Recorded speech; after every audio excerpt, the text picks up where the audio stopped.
بضلي جوزيف عطية زارك على موعد تصوير مزبوط. فدونك في علاقه صداقه بيناتكم. اكيد. زعلت شيء وقت تشبه الغنيه لاغنيه جوزيف عطية؟ لا اكيد لا. لا ليش بدي ازعل يعني بالنهايه، بس هي الفكره اللي شبهوها انه انا بقول خليكي ما تفلي، هو بقول خليكي الله يخليكي. ها هي انه فرق انه كلمه يعني، عرفتي؟ بس هيدي الكلمه مش حتعمل مثل غنيه بتشبه الثانيه يعني، بس هي اذا بدك ذات النمط الموسيقي. نعم. بس الرومانسي يعني. ايه الرومانسي هذا اللي هيك بتحسيه قريب من القلب. قريب على يعني. القلب مظبوط. عرفتي؟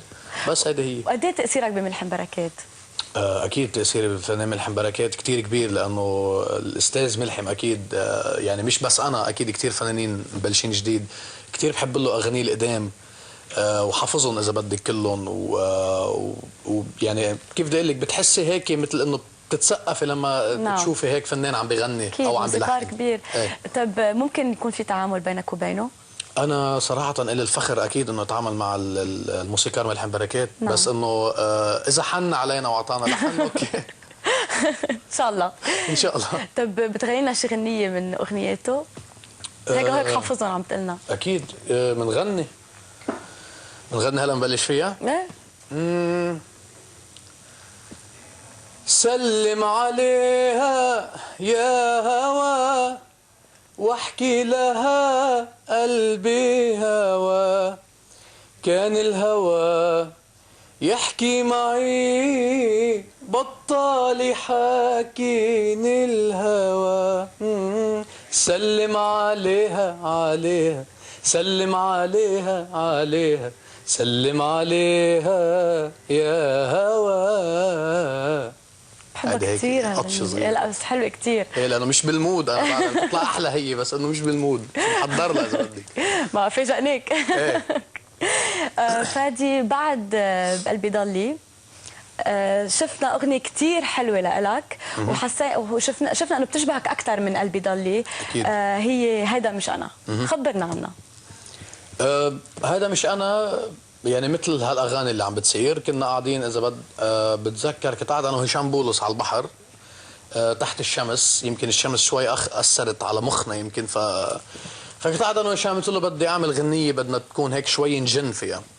فهشام حكي مع منير ابو عساف وقال له منير بدنا شوي كلام لانه اللحن رح يكون مجنون. فمنير كذلك الامر، وحبيب القلب اكيد هذه شراره هو اوريدي مجنون يعني فاجتمعت القصه كلها مع بعض.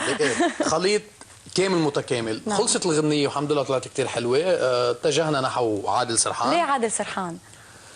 صراحة لأنه عادل لما كنت اسمع الغنية كان عادل ينط عليها أكثر ما أنا نط يعني، عرفتي؟ فحبيت إنه المخرج، بتعرف هيك لما تحس المخرج كثير حابب الغنية أكيد بتحسي إنه بتحمس لها أكثر. إيه إذا بدك. فدغري هيك قعدنا على أساس كنا طالعين بس لنحكي يعني، فدغري قعدنا وحضرنا موعد التصوير أمتين وحكينا بستوري بورد وحكينا بكل هالقصص هيدي وخلص وسدت ويلا، والحمد لله طلعت شيء كثير حلو. نحن عرفناك هلا كنا عم نحكي قبل شوي تحت الهواء انه بستار اكاديمي يعرفوك الجمهور از روكر، يعني انه ما فتت باسلوب ورجعت طلعت باسلوب ثاني من ستار اكاديمي، دغري فتت كانت موسيقى روك وضليتك هيك، فيمكن انت بترتاح اكثر باغاني الروك مزبوط؟ أكيد. طيب مين من هالروكرز العالميه انه بتحبهم وبتتاثر فيهم؟ في كثير صراحه، في كثير يعني، في اول شيء جيمس هاتفيلد من الليد سينجر تبع ميتاليكا، في ديفيد كوفرديل تبع الوايت سنيك، في الاكسل روز تبع جانز اند روزز، في كثير اذا بدك واحد انه يتعلم مش بس قصه مغنى، قصه يمكن الوقفه على ستيج، قصه نعم. الكاريزما على ستيج، قصه عرفت شو قصدي؟ نعم. فهذا الشيء انا بحبه، وبالنهايه بحب انا اعمل شيء انا بحبه، مش اما العالم تحسني عم بكذب عليهم، لانه على طول المشاهد بحب يلي ببين عليه مثل ما هو يعني، عرفت شو قصدي؟ انه هيدا هو الزلمه مزبوط، مش عم بيضحك علي. نعم. فهذا الشيء حبيت اعمله والحمد لله العالم تقبلت. انه قد ايه الروك بالمجتمع الشرقي انه بيتقبلوه العالم؟ هاي هي الفكره، بس ليكي انه يعني هي ليش انه لنضل على طول بنمط انه نحن يا تغني واحد يا يغني هيك يا اما خلص ما تغني بالمره. نعم. ليش ما بنكون عندنا تنوع؟ يمكن ليش ما بنكون انه في عندنا مثل ما الغرب عندهم البلوز والبوب والراب والجاز والهيب هوب عرفتي شو قصدي، والروك والهيفي، فليش نحن بس نكون نمط واحد؟ ففي كثير شباب اذا بدك هول الشبيبي، يعني مش انه اكيد هلا هذا مش انا مش حيسمع رجال كبير قاعد بالبيت عنده اولاده حيسمع حيقعد، عرفت شو قصدي، يحبها يعني. فبدل ما يسمعوا يمكن اذا بدك روك غربي، فيهم يسمعوا روك عربي، فيهم يكون يعني اذا بدك يكون اعطيهم يلي هن بدهم اياه من ناحيه الليركس ولا من ناحيه اللحن. نعم. ان شاء الله خير. في روكرز لبنانيه او عرب بتحبهم او بتسمع لهم؟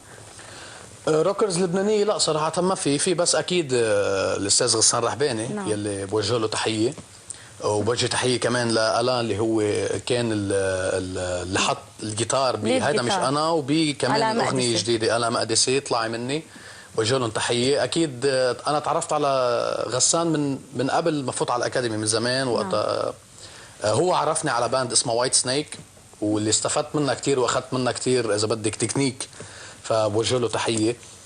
وبس غير هيك ما في، يعني بتعرفي انت ما في عندنا روكرز بلبنان بيغنوا روك يعني. فادي، سمعنا عن ديو بينك وبين فريق اجنبي؟ فيدرال اكسبرس. مزبوط.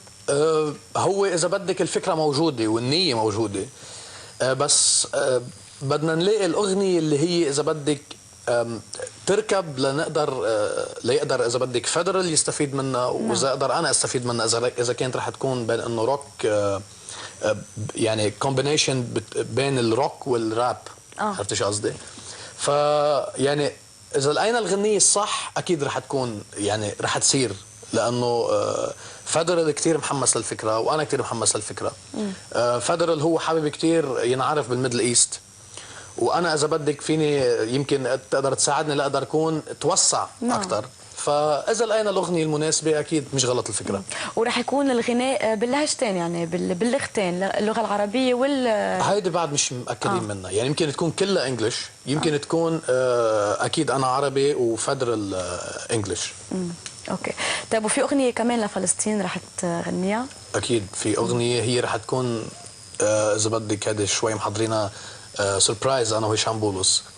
مش رح تكون بس لفلسطين، بس هي اكيد اغنيه وطنيه ولا فيها كمان فلسطين. نعم.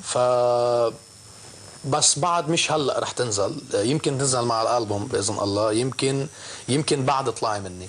فلوقتها فادي، بتحب تقول كلمه اخيره لمشاهدينا الان؟ بحب اقول لهم ان شاء الله يكونوا استمتعوا معنا بالحلقه اكيد، وثانك يو لتي في الان، وثانك يو لك سنتيا، وبس.